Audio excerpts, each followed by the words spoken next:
My dad raised his glass at my wedding and said loud enough for everyone to hear, "You're making a mistake marrying a poor man." The music cut mid-note. I could hear my own pulse louder than the applause that never came. Guests shifted in their seats, pretending to smile. My husband's hand trembled, but he didn't let go. I stood there, the daughter who'd just been disowned, in a white dress. Everyone thought that was the most humiliating day of my life. They were wrong. Because my father didn't stop there, he kept talking about money, about marriage. And minutes later, he would wish he'd never said a single word. I grew up in a house where silence was louder than love. Dad's shoes clicking across the hardwood floor meant the day was over. Mom's perfume, lavender, and something sharp floated in the air long after she passed by, pretending not to hear him raise his voice. On the surface, we were the perfect suburban family. Dad owned a small accounting firm. Mom volunteered at church. My little sister Emily had a laugh that could make the neighbors smile. And then there was me, Sophia, the daughter who colored outside the lines. Dad wanted me to marry up. He used to say it like a prayer he repeated before dinner. Love is nice, but stability keeps you fed. I'd nod, pretending to agree while sketching designs for houses I'd never live in. I was an interior designer back then, freelancing for small clients who paid late but thanked me with coffee. To Dad, that meant failure wrapped in polite words. The first time I introduced him to Ethan, I knew he'd already decided. Ethan shook his hand, smiled, and said, "Nice to meet you, sir." Dad's eyes flicked to Ethan's shoes, worn leather, and his smile froze. Later that night, Mom called me. "He's just worried, honey," she said softly, as if her voice could pad the sharp edges of his judgment. Ethan wasn't rich. He worked as a junior software engineer, saving every cent for a future he believed in. But he was kind, and kind was a currency my family had long stopped trading in. He'd bring me takeout when I worked late leave notes on my laptop. "You're the most creative person I know." We built a life out of secondhand furniture and first-rate love. But every family dinner turned into a quiet battlefield. Dad would ask, "So when's he planning to get a real job?" Or, "You sure you want to raise kids in a rented apartment?" Ethan would squeeze my knee under the table, his silent way of saying, "Don't let him win." The night before the wedding, Dad offered me an envelope. Inside were 2 checks, one for me, one for Emily. "In case you change your mind," he said. I stared at him, at the man who measured love in dollars. "You can keep it," I said quietly. "I already made my choice." He sighed like he was watching a car crash he couldn't stop. And maybe that's why when he stood at my wedding glass, raised his pride, couldn't keep quiet. After the wedding, there was a silence that lasted months. No calls, no texts, just the echo of my father's voice replaying in my head. Ethan and I moved into a small apartment above a bakery. Every morning, the smell of fresh bread drifted through our windows, softening the sting of everything we'd lost. We learned to live simply, hand-me-down, couch-chipped plates, a plant that refused to die. It wasn't glamorous, but it was ours. When Emily finally visited, she stood in the doorway and whispered, "Dad said you'd come running back." I laughed, though it came out bitter. "Then don't tell him I'm running forward instead." She stayed for dinner, glancing at our modest kitchen, the flickering light bulb, the paint that needed another coat. "You guys seem happy," she said, surprised. Ethan grinned. "We are. Happiness doesn't need granite countertops." But I could tell she was carrying something she didn't know how to say. Weeks later, it came out in a late-night call. "Sophia," her voice cracked. "Dad told me not to tell you, but they're struggling. The firm's losing clients. He's thinking of selling the house."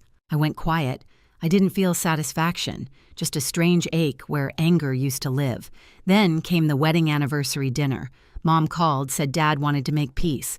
I agreed, mostly for Emily's sake. We met at a fancy restaurant, the kind Dad used to brag about. He arrived in a suit that didn't fit like it used to. His hair had more gray, but his pride was intact. He talked about investments, responsibility, how Ethan should consider something more stable. The same sermon, just served on a more expensive plate. But halfway through dessert, Emily blurted out, "Dad, maybe they could help us with the loan." His fork froze midair. I looked at her. "What loan?" The silence stretched. Dad cleared his throat. "It's nothing you need to worry about." But Emily's eyes darted guilt written all over her face. That night after they left, Ethan and I sat in the car outside the restaurant. "They're in trouble," he said quietly, "and she wasn't supposed to tell you." I nodded. He's too proud to ask. He'd rather choke on his own pride than admit he needs help. Ethan reached for my hand. "What do we do?" I stared out the window, watching the city lights blur. "We wait," I said, "because something tells me the story isn't over." And I was right. The next time I saw my father, he wasn't talking about my mistakes. He was about to make one of his own. A few weeks later, the phone rang just after midnight. Emily's name flashed across the screen. Her voice was trembling. "Sophia, Dad asked me to co-sign a loan for the firm. He said it's just a formality, but..." My stomach tightened. "Emily, don't sign anything." She hesitated. "He said you wouldn't understand, that you always think he's the villain." "Then tell him villains don't ask their daughters to save their pride," I said quietly. By the next morning, I knew I couldn't just stand by. Ethan was already at the kitchen table, coffee steaming, laptop open. "We'll figure it out," he said, eyes scanning spreadsheets and legal blogs. "If he's using Emily's name for collateral, that's not just wrong, it's illegal." We spent nights researching buried in words I'd never thought I'd read: liability misrepresentation, elder financial exploitation. It wasn't just about money anymore. It was about protecting the only person who still tried to believe in the good parts of our family. Mom called days later. "Your father's been under pressure," she whispered. "Don't make this harder." I almost laughed. Harder than standing by while he ruins Emily's credit? No, Mom. This time, I'm not pretending. That evening, I drove to my parents' house. The porch light still flickered just like it did when I was a kid. Inside, everything smelled the same lemon cleaner and Dad's aftershave. He was at the table, papers spread everywhere. "What are you doing here?" he asked without looking up. "Trying to stop you before you destroy Emily's future," I said. He scoffed. "Don't lecture me, Sophia. You chose your path. Let me handle mine." I slid a printout across the table. "You mean the one where you borrow money? In her name, I talked to a lawyer. It's fraud." For the first time, his eyes faltered. "You wouldn't tell." "Protect her, yes, I would." He stood, voice shaking with anger. "You've always been dramatic. You think love means interfering. You don't understand responsibility." "No, Dad," I said, meeting his gaze. "I understand it better than you do." When I left, the air outside felt colder, but my mind was clear. Ethan was waiting in the car headlights, cutting through the dark. "Well," he asked. "He's cornered," I said. "But he's not done yet." We met with our lawyer the next day, a kind woman named Grace, firm handshake, sharper eyes. Document everything she said, emails, texts, any proof that Emily was coerced. Ethan nodded. "We'll be ready." The days crawled by. Dad stopped returning calls. Mom kept saying it's just stress. But I could feel it, something bigger was coming. On a rainy Friday, Ethan turned from his computer, face pale. "Sophia, look." He showed me the notice. Dad's firm was under investigation. Misused funds, false signatures. I didn't feel triumph, just a quiet, heavy relief. "Grace was right," I said. "He's about to face what he's been running from." Ethan took my hand. "What now?" I exhaled slowly. "Now, we wait for him to land. Because when he did, I'd be standing there with the truth he could no longer outrun." The day everything came crashing down started with a call from my mother. Her voice was barely above a whisper. "They're coming for him, Sophia." I froze, the sound of my coffee dripping in the background. "Who's coming?" "The investigators. Someone tipped them off. They're at his office right now." For a long second, I didn't move. Then I said, "Good." Ethan looked up from his laptop. I must have sounded cold, but inside I was shaking. It wasn't satisfaction. It was years of fear finally collapsing into silence. We drove to the firm parking across the street. Rain tapped against the windshield in steady rhythm. Through the glass, I saw them, 2 officers in dark coats, one man in a gray suit with a clipboard. My father stood by the door, trying to look composed. He wasn't succeeding. "Do we go in?" Ethan asked. "Not yet," I said. "He needs to face it first." For years, he'd told me I didn't understand responsibility. But standing there, soaked in the rain, I realized he was the one who never did. Hours later, Mom called again. "He's being questioned. They say someone used false signatures for loan applications. He swears it wasn't him." "It was," I said quietly, "and he knows it." That night, when the news broke publicly, the headline flashed across every local feed: Miller Accounting under investigation for fraudulent loan filings. Emily called me crying. What's going to happen to him? I wanted to tell her he'd be okay, but lies were part of what broke us. He'll have to face it, I said instead, but he's not alone. I'll be there. The following Monday, Grace, our lawyer, called. They're allowing voluntary cooperation. If he admits what happened, they'll consider leniency. He needs representation immediately.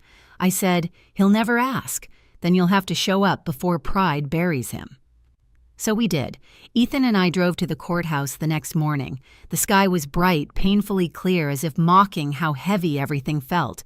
Inside, Dad was seated at a long table with stacks of files beside him. His eyes met mine for the first time in months. I expected anger. I saw fear. "Sophia," he said slowly, "why are you here? To make sure you don't drag Emily down with you." He swallowed, jaw tightening. "They said someone forged documents. They think it was me." "It was you," I said, "and if you don't tell the truth, they'll charge her too. Her name's on the forms." His eyes darted to the floor. "I just wanted to keep the business alive, for the family." "By using your daughter's credit, by lying," my voice cracked. "That's not for the family, that's for your ego." Ethan stepped forward, calm but firm. "Mr. Miller, this is the part where you stop talking and start listening. The investigators already have the evidence. The only question is whether you'll take responsibility or let Emily take the fall." For a long moment, no one breathed. Then my father sagged back in his chair as if the air had been knocked out of him. "I never wanted to hurt her," he whispered. "Then prove it," I said. "Tell them the truth." Grace leaned forward. "Mr. Miller, I can negotiate terms if you cooperate. It's your best chance." He nodded slowly. "Fine. I'll tell them everything." The hearing was quiet, clinical, like watching a stranger dismantle my childhood piece by piece. Dad admitted the false signatures, the loans, the misused funds. I sat beside Emily, her hand trembling in mine. Mom was in the back, crying silently. When the judge finally spoke, his words felt both heavy and merciful. "Mr. Miller, you violated trust, not only of your clients, but of your own family. However, your cooperation is noted. You will pay restitution and serve probation." It was over. But it didn't feel over. Outside the courthouse, reporters waited, cameras clicked. My father shielded his face, but when one of them shouted, "Mr. Miller, how does it feel to lose everything?" he stopped walking. He turned to me. His eyes were glassy, his voice low. "You must be happy now." I shook my head. "No, Dad. I'm just relieved you finally told the truth." He looked at me for a long time as if searching for the daughter he used to control. And then to my surprise, he whispered, "I'm sorry." Not loud enough for the cameras, just for me. Weeks passed. The noise faded. Emily's name was cleared and she went back to school. Mom called more often, her tone softer, almost tentative. "Your father's been quiet," she said one night. "He's selling what's left of the firm." I didn't say anything. Some endings don't need commentary. Then one afternoon there was a knock at our apartment door. When I opened it, my father stood there holding a small wooden box. His suit was gone. He wore jeans and an old sweater, the kind he used to wear on weekends, before life turned into numbers and deals. "I wanted you to have this," he said. Inside the box was his old pocket watch, the one he'd never let me touch as a kid. "It was my father's," he said. "He gave it to me when I opened the firm." I traced the engraved initials with my thumb. "Why are you giving it to me?" "Because you were right," he said. "You built something honest. I tore mine apart." For the first time in my life, I saw tears in his eyes. Not the kind that begged for forgiveness, but the kind that meant he finally understood the cost of his pride. He turned to leave, but I stopped him. "Dad." He looked back, waiting. "You said I made a mistake marrying Ethan." He sighed. "I remember." I smiled faintly. "Turns out he saved this family more than you ever did." He nodded, shoulders heavy, and walked away. That evening, Ethan found me sitting by the window, the pocket watch ticking softly in my hand. "Are you okay?" he asked. "Yeah," I said. "It's strange. I spent years wanting him to apologize, and now that he has, it doesn't hurt anymore." Ethan smiled gently. "Maybe that's what healing sounds like." The watch clicked again, steady, rhythmic, alive. I realized it wasn't just a reminder of time lost, but time reclaimed, because for the first time in years, I didn't feel small or invisible. I felt free. A few months later, life felt different, quieter, lighter. The kind of quiet that doesn't suffocate, it heals. Emily moved into a new apartment near campus. She still called every Sunday, usually laughing about how she was learning to cook something that didn't come from a box. Mom visited once a week, sometimes with cookies, sometimes just to sit and talk. For the first time in years, her eyes didn't look like she was hiding someone else's pain. Dad kept his distance. He sold the firm, paid what he owed, and started working part-time doing small business bookkeeping. "It's humbling," he'd told Emily once. I wasn't sure if that was regret or growth, but maybe it didn't matter. Ethan and I built our own firm, small but honest. We even hired a few interns' kids who reminded me of myself when I was terrified of failing. Sometimes I'd see Dad's old watch ticking on my desk and I'd smile, not out of victory, but peace. The last time I saw him, it was at Emily's graduation. He stood quietly in the crowd, clapping, eyes damp. When he looked at me, he didn't say a word. He just nodded. And in that small, wordless moment, I knew we'd finally made it through. I used to think revenge meant watching someone suffer. But now I know it's watching them learn, watching them face the truth they ran from and finally understand what love was supposed to look like. My father lost everything he built, but somehow we all gained something better: honesty. If this story reminds you of your own family, you're not alone. Sometimes healing starts when we stop trying to prove our worth and just live it. Share this with someone who needs that reminder. And don't forget to subscribe, because the next story might feel a little too familiar.